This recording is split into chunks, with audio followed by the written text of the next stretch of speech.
Hello, I'm Ryan Muller. This is for the Angular Momentum Lab for AP Physics on VHS. And I'm recording live from my basement. My mom's generously donated office chair. I've got two weights, which are 10 pounds each. I would have gone with 5 pounds if I could find them, but we don't have 5 pounds, so I'll just try to be careful. So I'm going to start spinning now.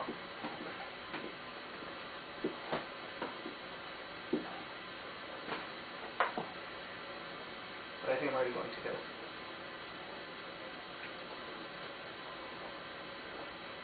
Whew.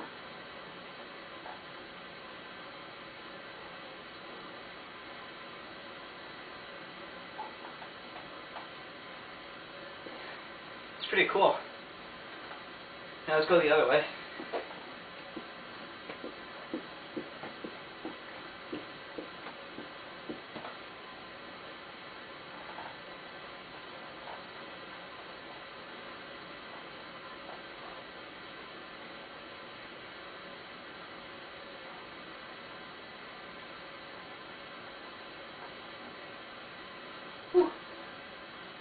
Alright, I'm totally dizzy now, so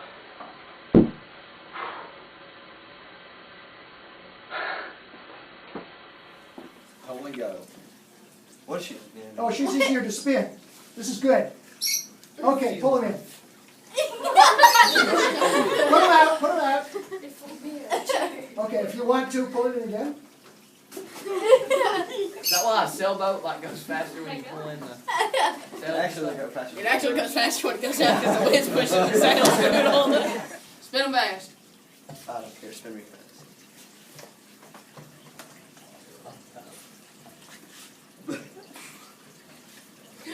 Okay, anytime now.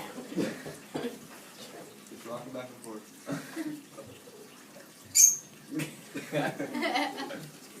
Now Shelby go. No, man. Not me, mine. Whatever you want.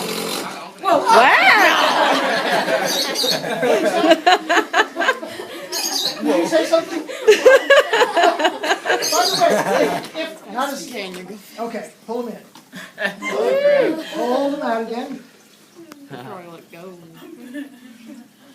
Okay. Even if they're really don't. I don't get it. Why does it do that? Stay back. Stay in your seats. Anytime. Oh my Do you have a preferred direction? No.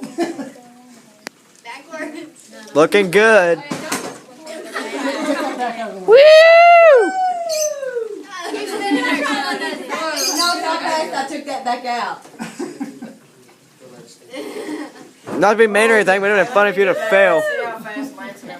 How was that experience? Oh, that was something. Milkshake, bring the bullet.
Okay, so the momentum principle. This is really one of the biggest ideas in the course. So I didn't want to just leave it alone. I want to go ahead and make sure that I at least give some introduction to it that you can think about. And I may break this into two parts. Let's just see. So the first thing is, what is the nature of force and motion? Let me start with an example. Suppose I have a mass, and it's in space or something like that, okay? And I push it with a force. So the question is, what happens? Well, the Greeks thought about this first, and they said the following. They said that if you put a constant force on an object, it's going to move at in a constant motion. Constant force, constant speed. Okay? And that idea makes sense, even though it's wrong. So they thought that because that's what you experience. If I push something with a constant force, it's probably going to move at a constant speed. And that's because that's not the only force on it. If it's a cart, then there's some frictional force on there too. So the net force would be 0. And so Galileo, I'm skipping a whole bunch of stuff here, okay? But Galileo looked at rolling a ball down a track. And by rolling it down a track and then just a really, really fairly tilted track, he could get the ball to roll at a constant speed. And so he kind of made this idealized assumption that, well, if I was able to remove all friction and all other forces on that ball, then with no forces, it would move at a constant speed. And this is the momentum principle. Let me write it down. It says that the net force on an object is the change in momentum over change in time. That's the best way, I think, to think about forces. What does the force do? The key word here is change. The force is related to the change in momentum. Okay, let me just briefly say, what is momentum? Well, momentum is a vector, and at slow speeds we can say this. It's the product of the mass times velocity. Okay, so this says with the same force, if I want to, I can change the momentum of another object. But if it has a very large mass, that means it's going to have a small change in velocity. Okay. What to say? Okay, let me make the connection to Newton's laws of motion, because a lot of times, I like to say this, force related to the change momentum, but a lot of textbooks don't. They like to say this.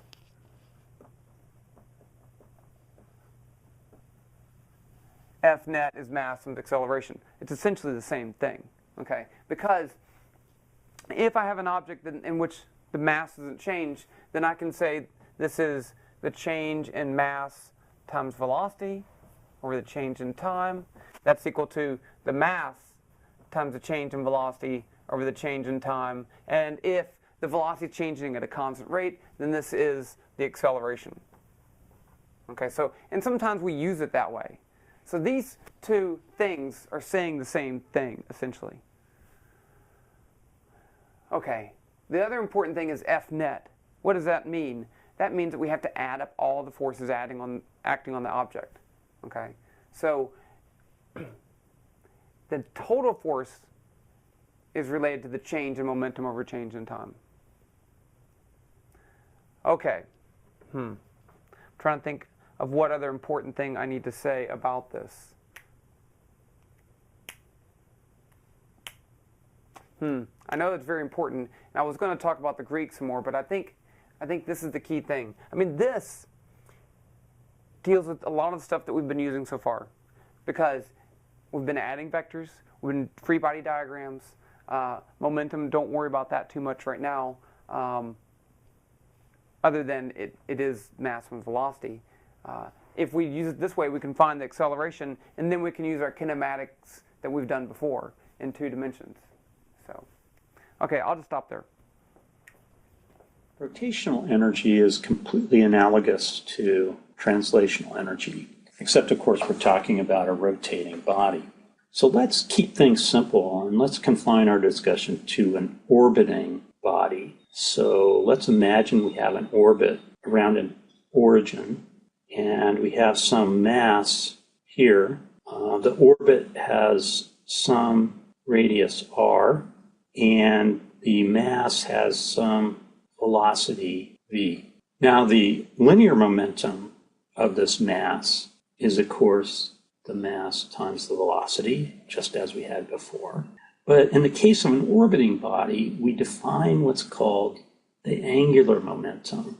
And that's the product, special type product, the cross product of the vector r here, the radius of the orbit, times the linear momentum of the particle.